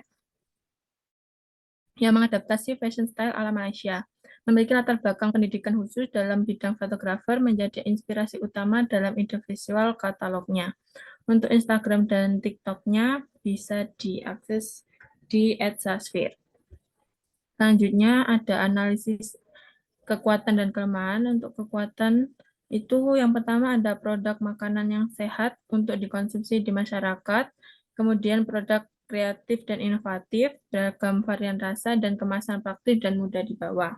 Untuk kelemahannya sendiri ada harga relatif mahal, produk terkendala masa simpan, kesadaran merek yang masih rendah, dan persaingan ketat di pasar camilan sehat. Untuk solusi dari kelemahan yang sudah disebutkan tadi, itu yang pertama ada komunikasi nilai produk, yang kedua ada program loyalitas dan promo bundling, yang ketiga inovasi teknologi pengemasan, kemudian optimalkan distribusi, selanjutnya ada strategi pemasaran agresif, yang keenam ada sampel gratis dan promo di event, yang ketujuh ada meningkatkan diferensiasi produk dan segmentasi pasar yang spesifik. Kemudian ada analisis kemampuan dan kendala diri. Yang pertama itu ada Saya itu orangnya detail dan teliti, kemudian skill manajemen waktu dan terorganisir. Yang ketiga itu kreatif serta memiliki ketertarikan dalam memasak. Yang terakhir ada mampu mengoperasikan software untuk desain dan promosi produk. Untuk kekurangannya itu mungkin ada yang dari modal yang kurang, kemudian takut dalam mengambil resiko, kemudian pengalaman berbisnisnya masih kurang, kemudian keterampilan memasarkan produk. Selanjutnya ada business plan.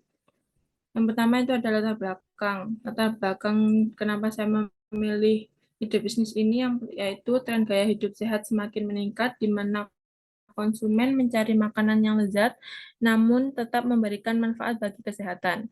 Dalam konteks tersebut, muncul produk camilan sehat dengan rasa yang menggugah selera sangat diminati. Selain itu, nilai tambah yang signifikan di pasar menjadi pilihan ideal untuk camilan ringan yang bisa dinikmati kapan saja.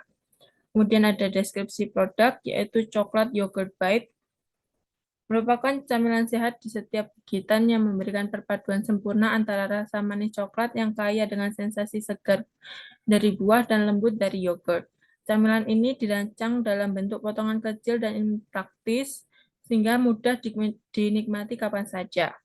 Coklat yogurt bite hadir dalam beberapa varian rasa, seperti dark coklat, milk coklat, dan white coklat, yang semuanya dipadukan dengan yogurt dan buah-buahan seperti stroberi, blueberry, dan mangga. Produk ini dibuat dari bahan-bahan alami tanpa tambahan pengawet dan pewarna buatan sehingga aman dan sehat untuk dikonsumsi oleh semua kalangan. Coklat yogurt bite menjadi pilihan tepat bagi mereka yang ingin menikmati camilan lezat dengan manfaat kesehatan yang nyata.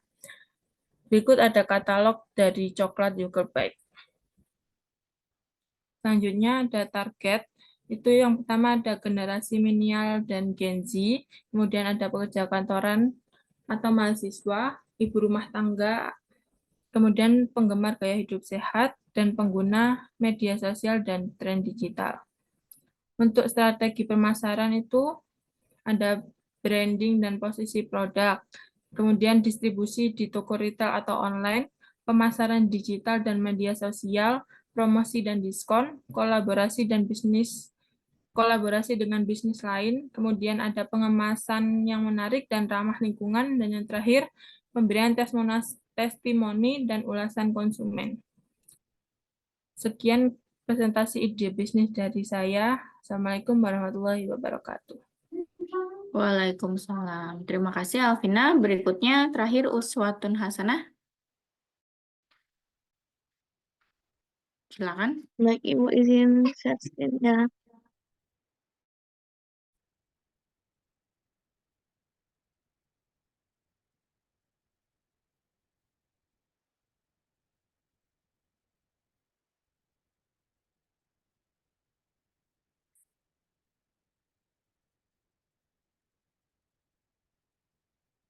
Assalamualaikum warahmatullahi wabarakatuh. Saya Uswatun Hasanah Septimikias dengan NIM 121130008. Di sini saya akan mempresentasikan ide kewirausahaan saya. Oke.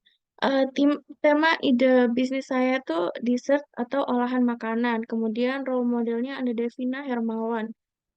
Beliau dikenal sebagai food vlogger dan YouTuber. Devina kerap membagikan resep-resep menarik, terutama dessert. Sama seperti banyak orang yang sukses di bidang kuliner, Devina memulai semuanya dari hobi memasak. Dia sering bereksperimen dengan berbagai resep di dapur rumahnya.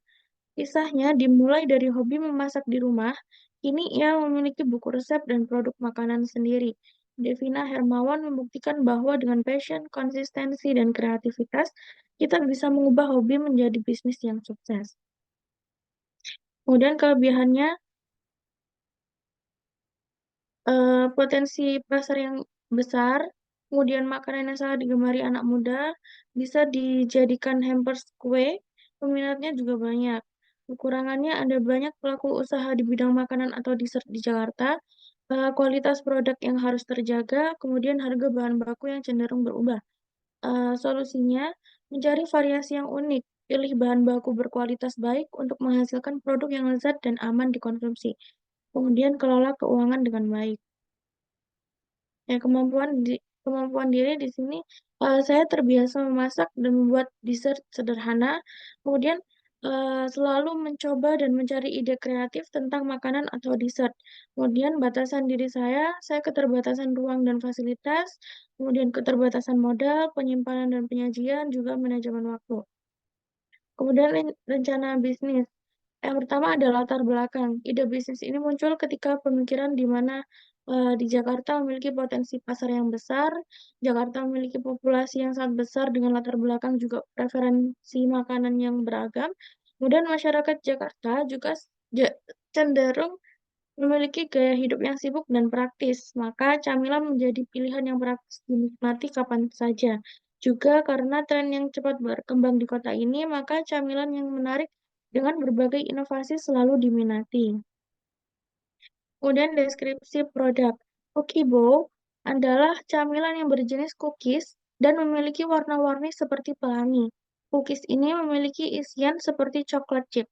Cookie Bow ini juga bisa diberi topping es krim di atasnya. Untuk bentuk cookiesnya sendiri, cookie bow memiliki bentuk bulat tidak sempurna. Jika ingin dijadikan camilan langsung, cookie bow ini juga diberi topping es krim di atasnya. Tetapi jika ingin dijadikan hampers, cookie bow tidak diberi tambahan topping. Kemudian target pasarnya yaitu wanita usia 15-30 tahunan, anak sekolah, mahasiswi, pekerja, terus siapapun yang menggunakan media sosial setiap hari, kemudian siapapun yang menyukai jajanan kekinian. Buat pemasarannya, yang pertama bisa membuat media sosial yang terkonsep dengan tampilan yang bagus, kemudian yang kedua memberikan sampel cookie bow kepada calon pelanggan, kemudian memberikan diskon kepada pelanggan setiap minimal pembelian 3 atau 5 cookie bow. Baik, terima kasih. Sekian presentasi dari saya. Kurang lebihnya mohon maaf. Wassalamualaikum warahmatullahi wabarakatuh. Waalaikumsalam. Oke, terima kasih. Sudah selesai semua ya, 40 mahasiswa sudah mempresentasikan ide bisnisnya, berbagai macam, cuma persentase tertinggi tetap di bidang kuliner ya. Tapi yang semester ini juga lumayan banyak yang selain ada gitu ya, selain kuliner dan jumlahnya meningkat dibanding tahun lalu ya. Tadi ada beberapa yang di bidang apa namanya aksesoris, terus ada juga tadi di bidang IT ya. Nah, target kita berikutnya untuk pekan depan. Jadi 1 minggu ini kalian bagi kelompok. Tadinya ingin saya bagi, cuma setelah saya pikir-pikir kalian saja yang menentukan. Kan kalian sudah menyimak tuh presentasi temennya. Seperti tadi ada yang bahan dasarnya itu ya. Hari ini ada 2 orang. Tuh saya lupa pekan lalu apakah ada yang ubi juga atau tidak. Nah, itu bisa bergabung menjadi satu kelompok. Jadi nanti tugas kalian di pekan ini sampai Sabtu pekan depan ya. Harusnya sih Sabtu ya. Sabtu ini cuma terlalu mepet. Yang penting pokoknya di pekan depan ya. Jadi tidak Sabtu ini. Nah, kalau hari Selasa bisa juga nanti di hari Selasa lagi aja. Kalau saya tidak jadi ke apa namanya membimbing PKM ke SMA 61. Nah, jadi silakan kalian buat kelompok. Satu kelompok itu maksimal 4. Jadi pas ya, total ada 10 kelompok. Nah, kelompoknya tersebut ditentukan dengan ide bisnis yang serupa. Jadi misalkan kuliner gitu, kuliner juga harus serupa. Kayak tadi ubi ya ubi, terus yang ada bahan dasar, misalkan seperti dimsum, gyoza ya apa-apa tuh. Itu juga boleh bergabung. Nah, kalian buat lagi satu PPT dalam satu kelompok. Jadi satu kelompok itu satu PPT. PPT-nya adalah isinya nama-nama kalian dengan ide bisnis awal kalian, lalu slide berikutnya, slide kedua itu ide bisnis yang baru yang per kelompok yang sudah merupakan kolaborasi kalian berempat gitu ya. Jadi totalnya hanya 3 slide aja. Slide pertama itu identitas kalian, nama, NIM, dan ide bisnis kalian pekan lalu.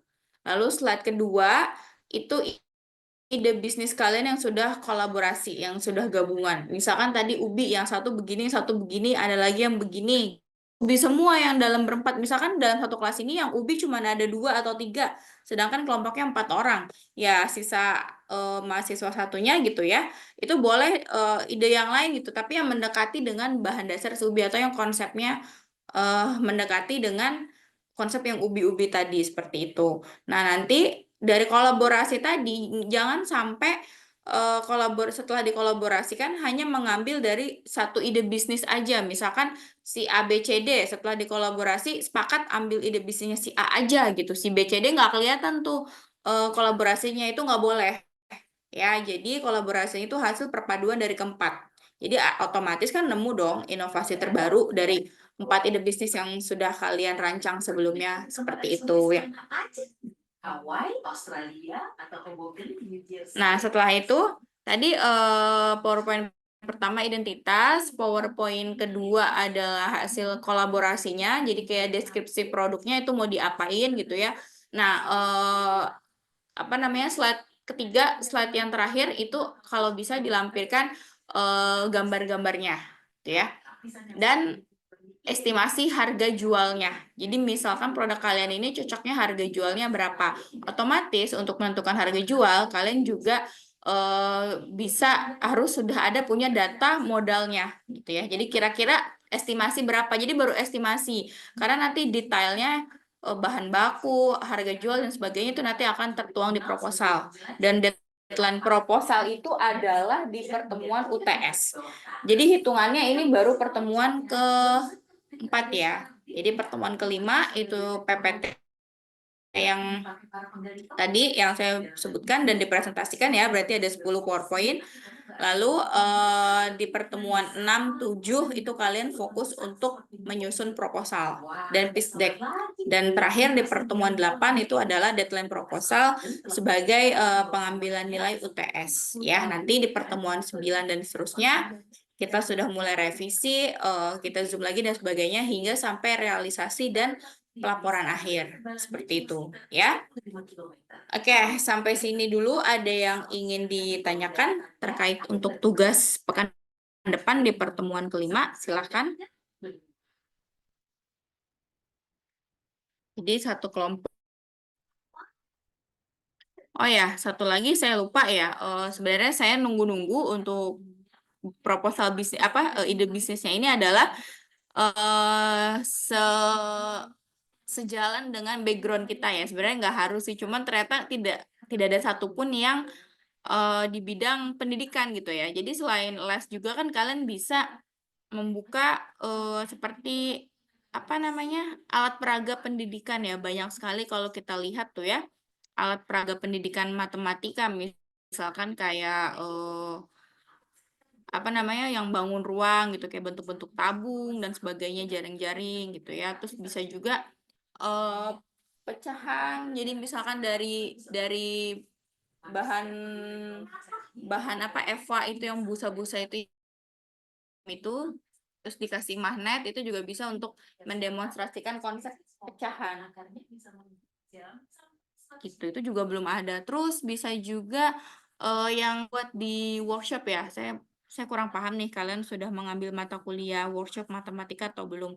Nah, biasanya kan di mata kuliah workshop itu kalian bikin alat peraga ya. Seperti tadi bangun ruang, atau mungkin bikin tangram, atau mungkin bikin apa gitu ya. Itu kan juga sebenarnya bisa dijadikan ladang bisnis gitu. Karena kalau kita cek di sosial media atau di marketplace lah, di Shopee gitu ya, itu ibaratnya modalnya sedikit, tapi ternyata setelah jadi alat peraga gitu dijualnya ratusan ribu gitu, mahal gitu. Karena yang mahal itu sebenarnya bukan dari bahan bakunya, tetapi idenya gitu ya. Jadi kalau misalkan kita buat, apalagi sekarang kita sangat mudah mendapatkan bahan dasar, bahan baku dari alat peraga itu gitu kan. Di online juga bisa, misalkan mau bikin dari akrilik. Kalau dulu mungkin ya, kalau belum ada marketplace, nyari akrilik susah gitu, harus ke toko khusus yang jual akrilik. Dan itu juga mungkin nggak tahu di mana. Tapi kan sekarang tinggal kita ketik aja gitu. Jadi kita mau nyari alat yang aneh-aneh juga mudah, terus murah juga kan, langsung diantar ke rumah. Jadi sebenarnya saya berharap ada gitu mungkin ya yang mengambil tema yang sejalan dengan background pendidikan kita gitu kan. Tapi ternyata di semester ini nggak ada. Di semester kemarin juga nggak ada juga gitu. Jadi memang pada minat pang yang gampang, yang murah gitu, yang simple, yang semua orang doyan, semua orang pasti mau beli gitu kan, yaitu di bidang kuliner di sini apa namanya sebagian besar gitu ya. Padahal sebenarnya kalau di bidang pendidikan matematika pun seperti alat peraga juga kalau ditekuni itu lumayan gitu ya, seperti mainan-mainan Montessori yang dari kayu-kayu itu kan kalau kita lihat mahal banget itu penjualannya dan tokonya masih sedikit gitu yang menjual itu. Apalagi untuk supplier dan distributornya gitu ya. Tokonya aja masih sedikit di marketplace otomatis suppliernya juga masih sangat sedikit gitu. Dan kalau misalkan impor kan ya lumayan harganya lumayan mahal gitu ya. Itu seperti bikin papan geoboard atau mungkin bikin apa gitu ya. Konsep-konsep perkalian, penjumlahan kayak stick-stick gitu, numerasi segala macam gitu ya, alat peraganya. Itu juga sebenarnya bagus gitu sesuai dengan background kita, ya. Oke, kembali lagi ke tagihan tugas pekan depan. Jadi kita sepakat satu kelompok itu ada 4 orang dan harus yang hampir mirip, jangan yang nyebrang jauh banget gitu ya. Jadi supaya mengkolaborasikannya itu mudah gitu, menginovasikannya juga lebih mudah. Kalau nyebrang jauh kan bingung nanti gabung apa nyambung-nyambunginnya gimana gitu kan. Tuh. Jadi mungkin di pekan depan kita ketemu lagi untuk Zoom yaitu insya Allah di hari Selasa gitu ya. Satu kelompok, satu PPT tadi terdiri dari 3 slide. Jadi dipresentasikan di pekan depan seperti itu. Sampai sini ada yang ingin ditanyakan atau sudah cukup? Tanya Ibu. Ya, silakan Amel. Nah, di pertemuan sebelumnya kan Ibu pernah bilang satu kelompok 5 orang. Dan ada beberapa yang udah saya data itu 5 orang itu udah satu tema. Itu sebaiknya 4 orang atau sebaiknya 5 orang Ibu? Ya, tadinya kan mau 5 orang ya.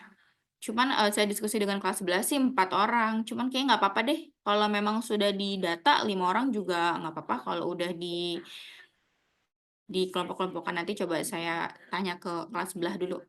Sudah dibagi kelompok atau belum gitu ya. Tadinya memang mau 5 gitu. Tapi ternyata kemarin ada usul 4 aja apa namanya lebih intens gitu kerjanya anak-anak juga. Jadi mau diusulkan 4. Tapi kalau sudah jadi 5 ya udah nggak apa-apa. 5 aja berarti. Berarti total ada 8 ya. 8 kelompok. Ibu, terima kasih banyak Ibu. Oke, ada lagi yang ingin ditanyakan? Sudah cukup? Oke, baik. Jika sudah cukup perkuliahan hari ini saya akhiri sampai di sini lagi insya Allah pekan depan. Assalamualaikum warahmatullahi wabarakatuh. Selamat sore semua. Waalaikumsalam warahmatullahi wabarakatuh. Terima kasih banyak.